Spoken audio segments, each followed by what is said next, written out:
2025-26 সালের বান্দা বান্দিরা শুনে নাও, তোমাদের ঈমান যাচাই হবে, তোমাদের ঈমান যাচাই করব। তোমাদের পূর্ববর্তী ঈমানদারদের ঈমানকে যাচাই করেছিলাম, তোমাদেরও যাচাই হবে, ছেড়ে দেওয়া হবে না। কিসের উপরে? আল্লাহ তাবারক ওয়া তাআলা ঈমানকে যাচাই করবেন। রে আল্লাহর গোলাম, রব্বুল আলামিন বলেন, ওয়ালা নাবলুওয়ান্নাকুম বিশাইইম মিনাল খাউফি ওয়াল জু'i ওয়া নাকসিম মিনাল আমওয়াল ওয়াল আনফুসি ওয়াত তামারাতি ওয়া বাশশিরিন থেকে সরাবার চেষ্টা করবে। যদি তুমি তাদের ভয় ঈমান থেকে ফিরে যাও, ঈমানকে ছেড়ে দাও, কালেমার ছায়া তল থেকে তুমি যদি গোমরাহিতে চলে যাও, তাহলে বুঝে নেব তুমি ঈমানের দাবিতে সত্যবাদী নও। তোমার ঈমান দাবি জানে মেরে দেবে, ধমকি দেবে, হুমকি দেবে, ভয় দেখাবে। আমরা যদি ঈমান থেকে সরে যাই, তাহলে ঈমান দাবি করা আমাদের বৃথা যাবে, কোনো কাজে আসবে না। রাসূলের সাহাবীরা ঈমান এনেছিলেন, আমার আল্লাহ ঈমান যাচাই করেছিলেন। রে আল্লাহর গোলাম, আল্লাহ তাবারক ওয়া তাআলার নবী দয়ার কন্যা মুহাম্মদের ধর্মকে কবুল করেছে, ঈমান এনেছে, আল্লাহকে এক বলে বিশ্বাস করেছে। আমাদের 360 মূর্তিকে ছেড়ে দিয়ে এক আল্লাহকে বিশ্বাস করে, আল্লাহকে বিশ্বাস করে দে, কালিমা লা ইলাহা ইল্লাল্লাহ ছেড়ে দিয়ে চলে আয়, এই বলে হুমকি দিল, ভয় দেখালো। তবুও বিলাল ঈমানের উপরে অটল থেকেছেন, ঈমান দাবি করেছেন, ঈমানের উপরে অটল থেকেছেন, এক চুল পরিমাণ ভয় করে নাই। দুশমন বিলাল রাদিয়াল্লাহু তাআলা নকে মরুভূমিতে গরম পালের উপরে শুইয়ে দেওয়া হয়েছিল, গরম পালের উপরে চিৎ করে শুইয়ে দেওয়া হয়েছিল, বুকের উপরে একটা বড় পাথর চাপিয়ে দেওয়া হয়েছিল। আইরে আল্লাহর গোলাম, তবুও হযরতে বিলাল ঈমানের উপরে অটল থেকেছেন, আহাদ আহাদ বলেছেন, লা ইলাহা ইল্লাল্লাহ বলেছেন, ঈমান চলে যেতে দেয়নি। ঈমানের পরীক্ষা আল্লাহ তাবারক ওয়া তাআলা করেছেন, ঈমানকে বাঁচিয়েছেন।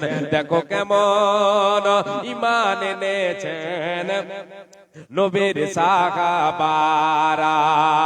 হযরত বেলাল এনেছেন ঈমান কত কষ্ট করে, মরুভূমির গরম বালুতে তাজা রক্ত ঝরে। হযরত বেলাল এনেছেন ঈমান, পড়েছেন লা ইলাহা ইল্লাল্লাহ। দেখো কেমন ঈমান এনেছেন নবীর সাহাবারা। হযরত খাব্বাব এনেছেন ঈমান কত কষ্ট করে, আগুনের আগরার উপরে তাজা মাংস ঝরে, পিছন হতে তাকালে পরে দেখা যেত বুকের সিনা। দেখো কেমন ঈমান এনেছেন নবীর সাহাবারা। হলো না গোসল করা, দেখো কেমন ঈমান এনেছেন নবীর সাহাবারা। হযরত আলী নবীর জামাতা, হযরত আলী নবীর জামাতা ছিলেন কুফা শহরে। ফজরের নামাজ পড়ব বলে গেলে ওরা, দেখো কেমন ঈমান এনেছেন নবীর সাহাবারা। দেখো কেমন ঈমান এনেছেন নবীর সাহাবারা। জি, ঈমান এনেছিলেন। ঈমান আপনার উপরে আসে, জলে স্থলে বিপর্যয় ছড়িয়ে পড়েছে। জি, জুলম অত্যাচার আমার আপনার উপরে হচ্ছে, এটা আমার আপনার উপরে জুলম অত্যাচার হওয়ার একটা কারণ হলো জীবনে পাপ করেছে, আমার আপনার হাতের কামাই আমি আপনি কামাই করেছে। আল্লাহ রাব্বুল আলামিন বলেন, বান্দা তোমাদের হাতের কামাই, তোমাদের পাপের দরুন তোমাদের জীবনে পাপ হয়েছে। যা রব্বুল আলামিনের নবী দয়ার কান্নারে বলেছেন, চারখানা আমল করতে হবে। বন্ধ করে দিয়েছেন, একটু আগাবার চেষ্টা করুন। শুকরিয়া, জাযাকুমুল্লাহ, জাযাকুমুল্লাহ। জি, শুকরিয়া, একটু এগিয়ে যান। আলহামদুলিল্লাহ, মাশাআল্লাহ। জি, আসেন, একটু এগিয়ে বসেন। জি জি, বেয়াদবি মাফ করবেন, কিছু বলছি, এতে আপনারা কেউ মানে দুঃখ করবেন না বা খারাপ মনে করবেন না।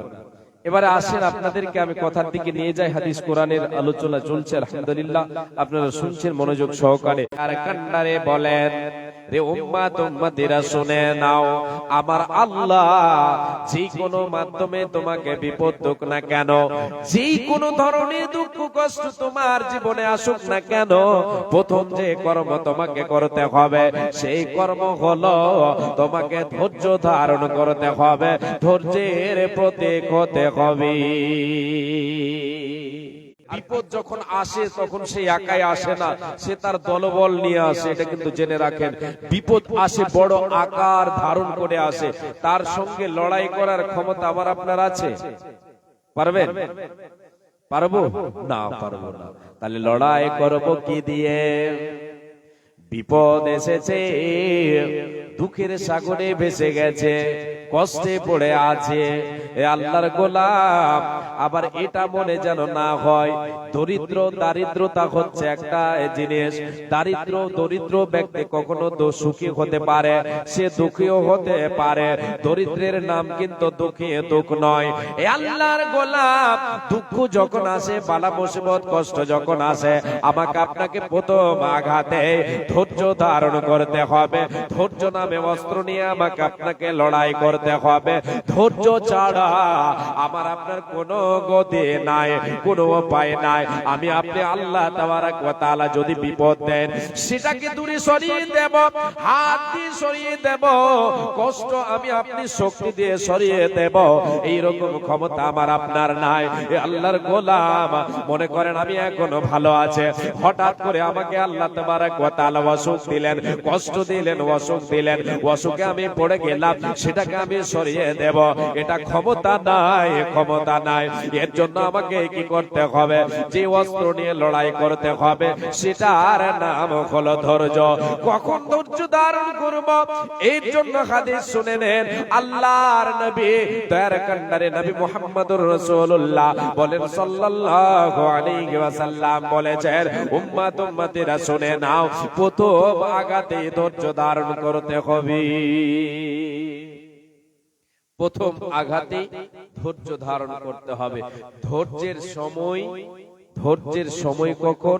যখন বিপদ আমাকে আপনাকে গ্রাস করবে, দুঃখের সাগরে আমি আপনি যখন ভেসে যাব, প্রথম আঘাতে আমাকে আপনাকে ধৈর্য ধারণ করতে হবে। এর জন্য হাদিস কি? হাদিস একটা আপনাদেরকে দলিল স্বরূপ বলে দিয়ে, আল্লাহর নবী সাল্লাল্লাহু আলাইহি ওয়াসাল্লাম রাস্তা বয়ে যাচ্ছেন, আর ওই রাস্তায় কয়েকটা কবর আছে, কয়েকটা কবর আছে। ওই কবরের পাশে একজন মহিলা দাঁড়িয়ে কান্না করছে। কান্নায় তো কবরের পাশে দাঁড়িয়ে দাঁড়িয়ে কান্না করছে, চোখের পানি ঝরাচ্ছে, কান্না করছে, চিৎকার করছে। এমন সময় বিশ্বনবী দয়ার কান্ডারে নবী আমার সেই রাস্তা বয়ে চলে যাচ্ছেন। ওই মহিলাকে দেখে আল্লাহর নবী বলছেন, হে মহিলা, ইত্তাকিল্লাহ ওয়াসবির, হে আল্লাহর বান্দি, তুমি আল্লাহকে ভয় করো এবং ধৈর্য ধারণ করো, তুমি সবর করো, আল্লাহকে ভয় করো এবং সবর করো। এই ভাষা, এই কথা যখন বিশ্বনবী দয়ার কান্ডারে বললেন, ওই মহিলা বুঝতে পারলো না কে আমাকে এই কথাটা বললো। সে মার করতে পারেনি কথা বলে সেই মহিলা অনেক কথা শুনিয়ে দিল, উল্টো পাল্টো কথা শুনিয়ে দিল, বলে দিল, যাও যাও যাও, তুমি তোমার রাস্তা বয়ে চলে যাও, তুমি তো জানো না আমার উপরে কত বড় বিপদ এসেছে, আমার মনে কত দুঃখ তুমি তো জানো না, তুমি তোমার রাস্তা বয়ে চলে যাও, আমাকে আমার জায়গায় ছেড়ে দাও। এই কথা অনেক কিছু কথা শুনিয়ে দিল। রে আল্লাহর গোলাম, ওই মহিলা যে কবরের পাশে দাঁড়িয়ে কান্না করেছিল, এক হাদিসে এসেছে ওই কবরটা ছিল তার সন্তানের কবর। মা আমার বোন, এটাও হলো একটা কষ্ট, এটাও হলো একটা বিপদ। যখন আমার আপনার আত্মীয় স্বজন ছেলে মেয়ে মারা যায়, এটাও হলো এক প্রকার মুসিবত। আর এই এই মুসিবতে আমার আপনার অন্তরে দুঃখ আছে, আমার আপনার জীবনে কষ্ট আছে, আমি আপনার দুঃখের সাগরে ভেসে যাই, কষ্টে আমি আপনি পড়ি, দুঃখ আমার আপনার জীবনে আসে। আল্লাহর নবী সেই মহিলাকে বলে নিজ বাড়িতে চলে গেলেন। এবার সেই মহিলা পরক্ষণে জানতে পারলো আমাকে যিনি এই কথাটা বলেছিলেন তিনি যেমন তেমন মানুষ নন, তিনি হলেন কুল কায়নাতের নবী, সারা বিশ্বের নবী, রাহমাতুল লিল আলামিন। যখন এই মহিলা এই কথা জানতে পারলো, আল্লাহর গোলাম চট করে আল্লাহর নবীর বাড়িতে ওই মহিলা গিয়ে উপস্থিত, আল্লাহর নবীর বাড়িতে গিয়ে উপস্থিত হয়ে গেল। জি উপস্থিত গিয়ে বলেন, ইয়া রাসূলুল্লাহ, ইয়া হাবিবাল্লাহ, দয়ার নবী গো, আপনাকে আমি অনেক কথা শুনিয়েছি নবী গো, আমার কলিজার টুকরা মারা গেছে সন্তান, আমার সন্তান মারা গেছে বলে আমাকে ধরে আমি নিজেকে ধরে রাখতে পারি না ইয়া রাসূলুল্লাহ, তাই বলে আমি আমার সন্তানের কবরের পাশে গিয়ে কান্নায় রত ছিলাম। আপনি আমাকে বলেছিলেন আল্লাহকে ভয় করার কথা, ধৈর্য ধারণ করার কথা বলেছিলেন গো নবী, কিন্তু আপনার কথা আমার করতে না পেরে আপনি যে আমাকে বলেছেন আপনার কথা আপনাকে আমি না বুঝে অনেক কথা বলে দিয়েছি নবী গো, মাফ করে দেন, আমাকে ক্ষমা করে দেন, দুঃখ পেয়েছেন ক্ষমা করে দেন। ওই মহিলাকে আল্লাহর নবী বলছেন, মহিলা তুমি শুনে নাও, তোমাকে একটা বার্তা আমি শুনিয়ে দিচ্ছি।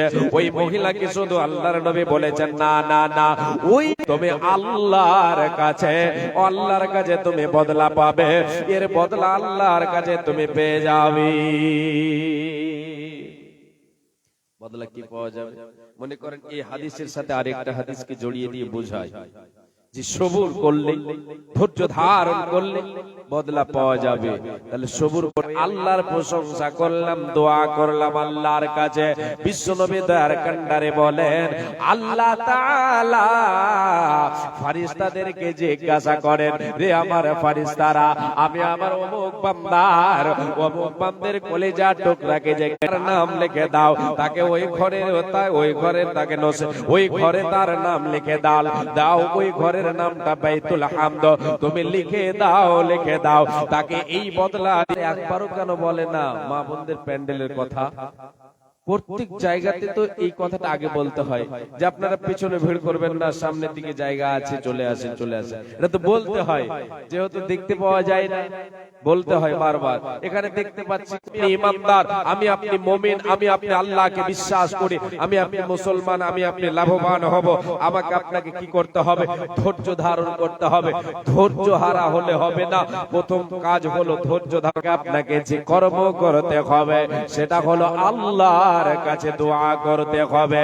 আল্লাহ রাব্বুল আলামিন বলেন, আল্লাযীনা ইযা আসাবাতুহুম মুসিবা ক্বালু ইন্না লিল্লাহি ওয়া ইন্না ইলাইহি রাজিউন। আল্লাহ তাবারক ওয়া তাআলা বলছেন, রে আমার বান্দা বান্দি তোমরা শুনে নাও, যখন তোমাদের উপরে কোন ধরনের বালা মুসিবত আসবে, যে কোন ধরনের বালা মুসিবত আসুক না কেন, তুমি যখন দুঃখের সাগরে ভেসে যাবে, তুমি দুঃখের